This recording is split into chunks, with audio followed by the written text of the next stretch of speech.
Keonjhar town थानार बड़ सफलता गंजेई चोरा चालाण बेले धरिला पुलिस 2टी कार सह 6 जन व्यक्ति अटक। दीर्घ 24 वर्ष बीजेडी सरकार पतन पर एक नुआ स्वप्न नहीं ओडिशा रे बीजेपी सरकार शुभारंभ है। ओडिशा रे बीजेपी सरकार पक्षरु गुरुदायित्व ग्रहण कले केन्दुझर जिलार लोकप्रिय जननायक मोहन चरण माझी। मुख्यमंत्री तत्वावधान में ओडिशा रे विभिन्न अनैतिक कार्य लिप्त रहुवा माफिया मानकु साबाड़ करिया परे सेमाने वर्तमान धंदा बदलाइथिबा जଣା पड़िछि। केउठी गाड़ी गाड़ी गंजेई चोरा चालाण करूछंती तो आउ केउठी बड़ धरणर चोरी डकायती करूछंती।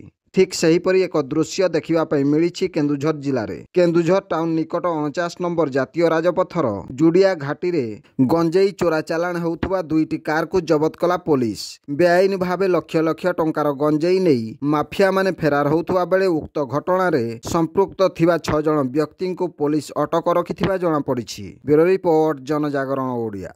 वीडियो गुडी को आपण मानकु भलो लागुथिला हम चैनल को सब्सक्राइब करिवा सह लाइक शेयर करिवा को भूलंतु नाही।